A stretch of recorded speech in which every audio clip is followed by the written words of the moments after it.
이제 적으니까 되게 좋아하더래요. 되게 고맙다고. 네.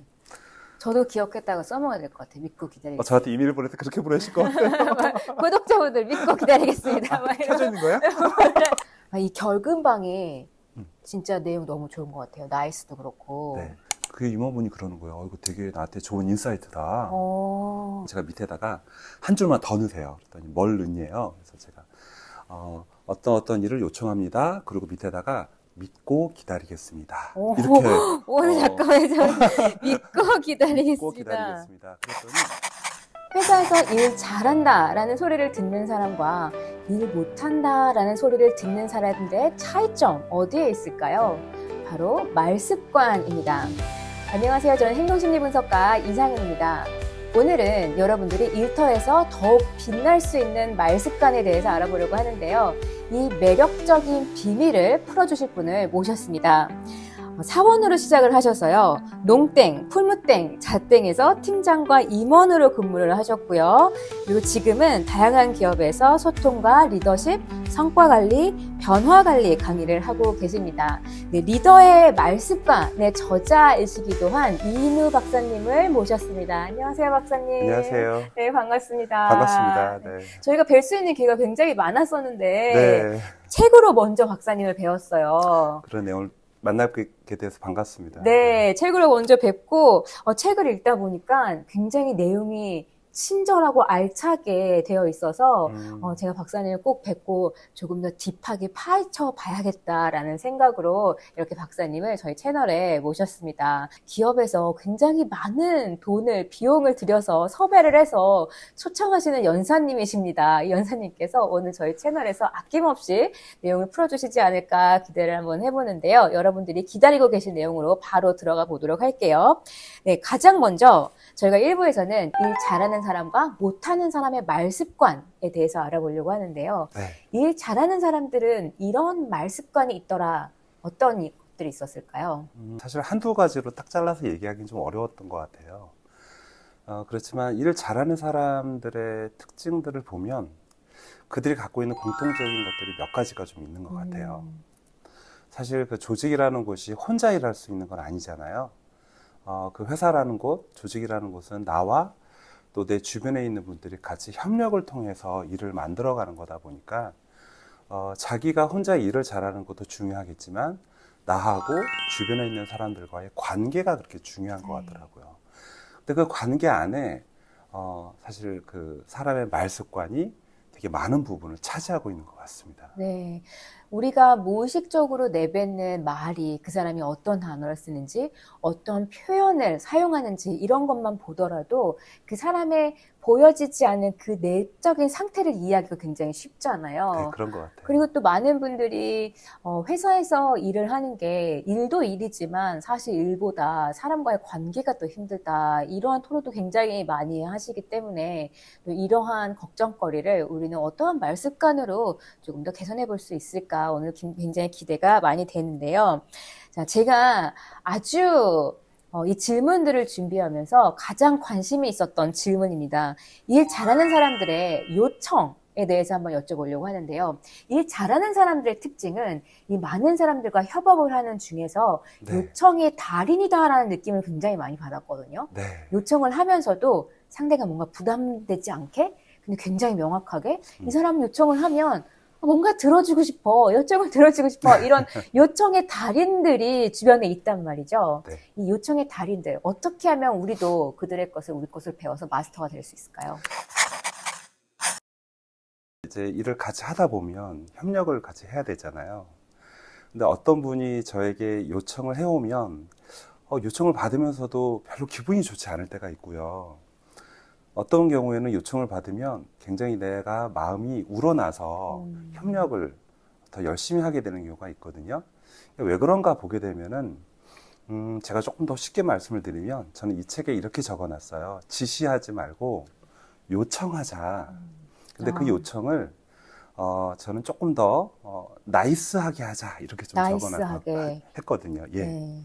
그래서 나이스. 궁금한데요. 네, 요청을 하는 데 있어서 처음에 그 사람이 이 일을 요청을 받기에 정말 적절한 분이신지, 적당한 사람인지. 네. 두 번째, 아이는 제가 이제 거기 또, 그 요청을 받는 사람은, 그 요청을 받아서 본인이 그 일을 수행함에 있어서 어떠한 도움이 있는지.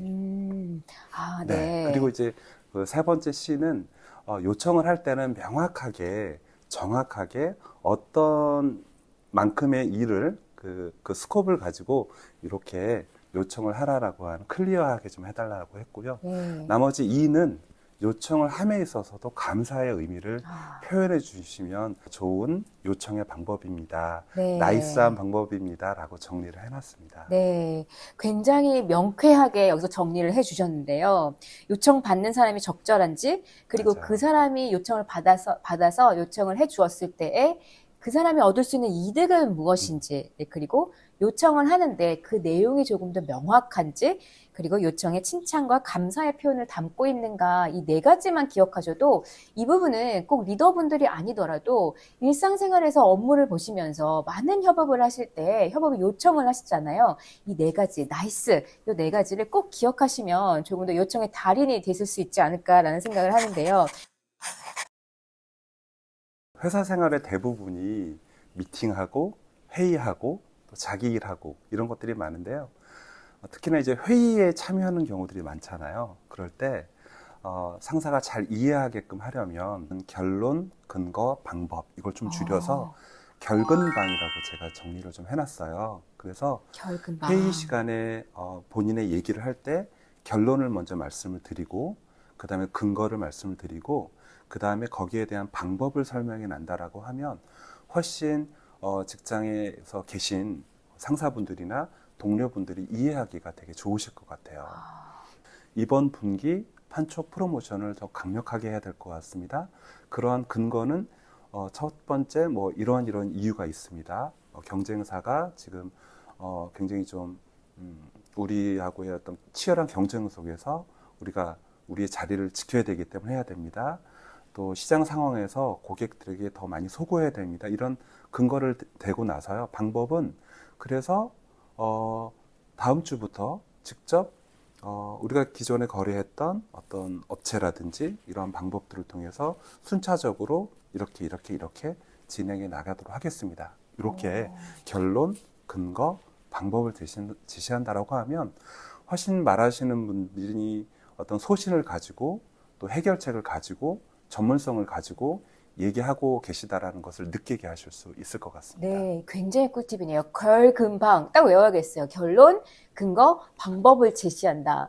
결론을 먼저 이야기하고, 그러니까 근거를 이야기할 때는 왜냐하면을 붙이면 되겠네요. 그렇죠. 네, 왜냐하면으로 이야기하고 그 다음에 그래서라고 이야기를 하면 맞습니다. 되겠네요. 네, 결론을 이야기하고 왜냐하면 그래서.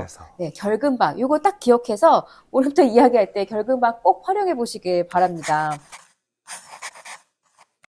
상사가 다 왔을 때, 저 친구는 정말 마음에 들어. 저 친구는 꼭 어디 데려가고 싶어. 저 친구는 함께 일하고 싶어. 이런 사람들의 특징이 있단 말이죠. 그렇죠, 네. 있죠. 이 사람들은 어떠한 말습관을 가지고 있는 걸까요?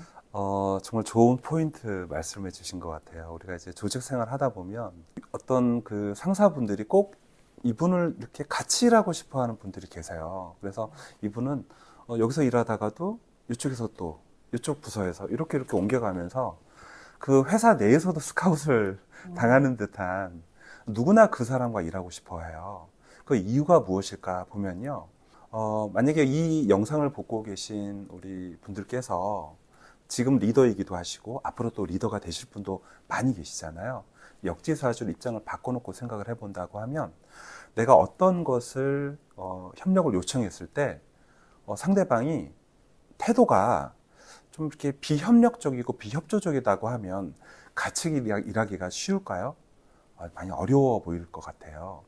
그래서 여러 가지 이유가 있겠지만 먼저 함께 일하고 쉽게 느껴지는 그런 이제 분들은 가장 공통적인 특징이 뭐냐면 긍정적인 말 습관을 좀 하고 계신 분들 같아요.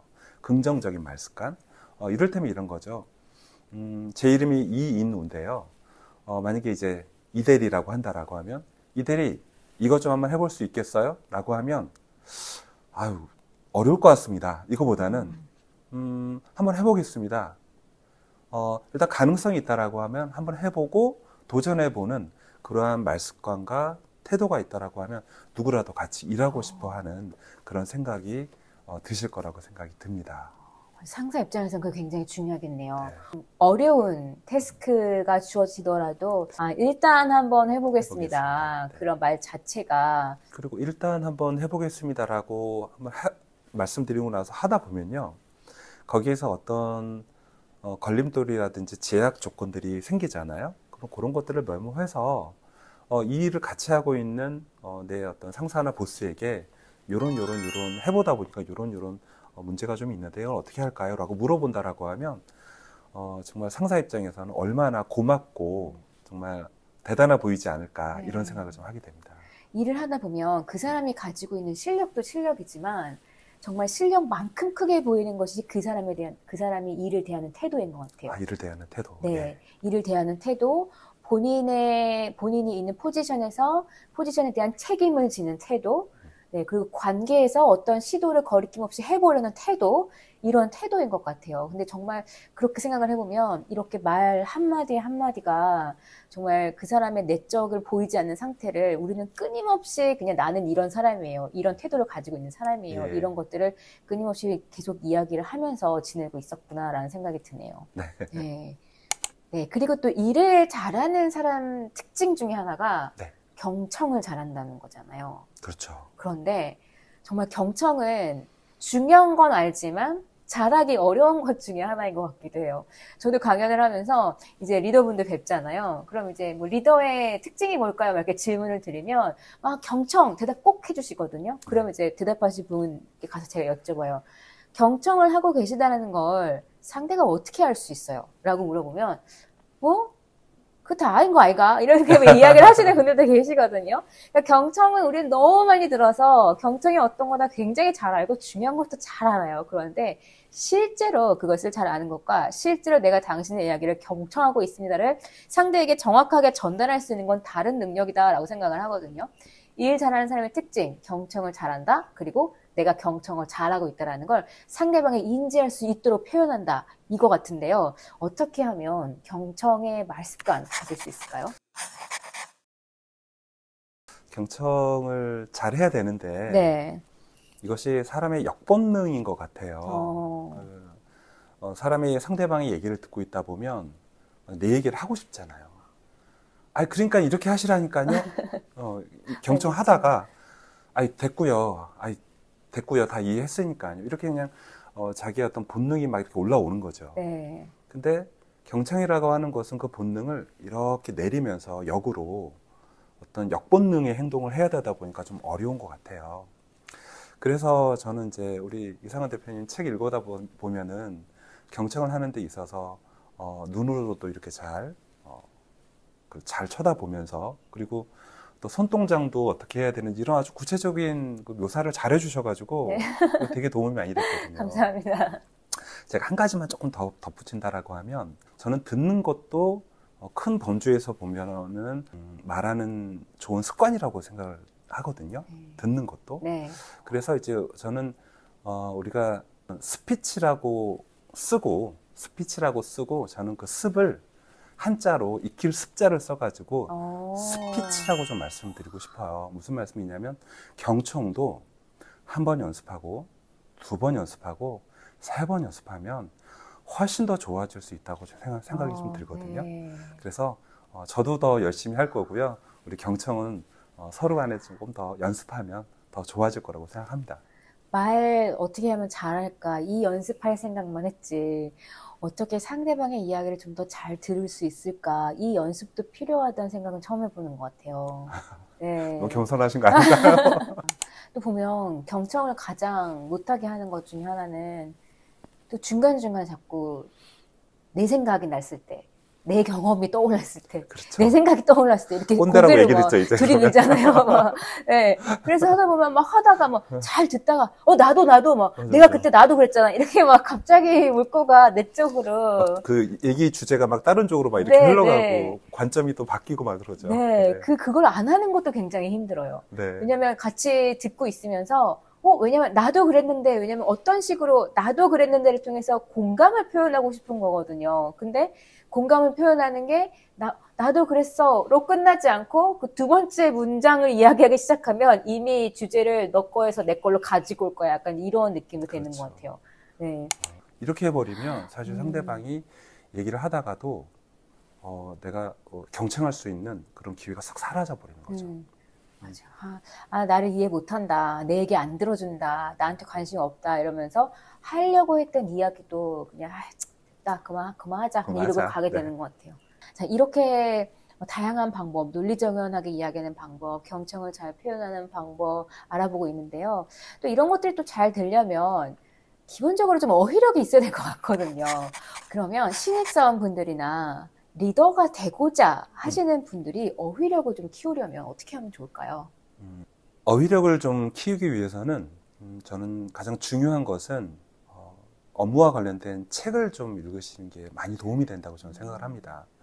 왜 그러냐면요. 우리가 대학을 다니다가 졸업을 해가지고 이제 사회에 나오면 대학에서 쓰는 용어와 회사에서 쓰는 용어가 많이 달라요. 네. 예를 들면 회사에서는 꿈에 대해서 얘기하고 상상 이렇게 얘기하지만 회사에 들어오서는 꿈에 대한 얘기를 안 하고요. 비전이라고 표현을 하거든요. 우리가 해야 되는 어떤 미션 이렇게 얘기를 하죠. 뭐 전략 이런 표현을 하게 되고요. 그래서 제가 좀 추천드리는 책들이 되게 여러 가지가 있겠지만 그래도 자기 업무에 관련된 그런 직무와 관련된 책들이 되게 많잖아요. 그래서 그런 것들을 이렇게 시간을 내서 너무 과하게 읽으시라는 말씀은 아니고요. 그래도 틈틈이 좀 읽어보시는 게 되게 도움이 많이 된다고 생각을 합니다. 네. 굉장히 좋은 팁 주셨죠. 네. 같은 의미를 가지고 있지만 사용하는 언어가 다르기 때문에 사용하는 언어가 다르다는 건 내가 속해 있는 세상이 다르다는 것을 의미하기도 하거든요. 네. 말씀해 주신 것처럼 꼭 직무에 관련된 책을 몇 권씩 사서 읽어보셨으면 좋겠습니다. 네, 저희 오늘 1부 영상 여기서 마무리하려고 하는데요. 오늘은 일 잘하는 사람과 일 못하는 사람의 결정적인 차이점, 그들의 말습관에 대해서 알아보았습니다. 매일 우리가 나누는 대화가 말이 어떻게 보면 우리가 성공으로 가는 지름길을 만들어줄 수도 있구나라는 생각을 한번 해보았는데요. 이제부터는 여러분들의 차례입니다. 저희 오늘 배운 내용들을 여러분의 일상생활에, 실생활에 적용시켜 주시리라 믿고 있습니다. 여러분의 언어 습관, 말 습관의 작은 변화가 큰 성과로 이루어질 수 있습니다. 다음 2부 영상에서는 리더분들이 집중하셔서 들으셔야 할 만한 리더의 말 습관에 대해서 알아보려고 하는데요. 그때까지 여러분의 말 습관이 여러분의 미래에 환한 빛이 되어주기를 기대합니다. 수고하셨습니다. 수고하셨습니다. 감사합니다.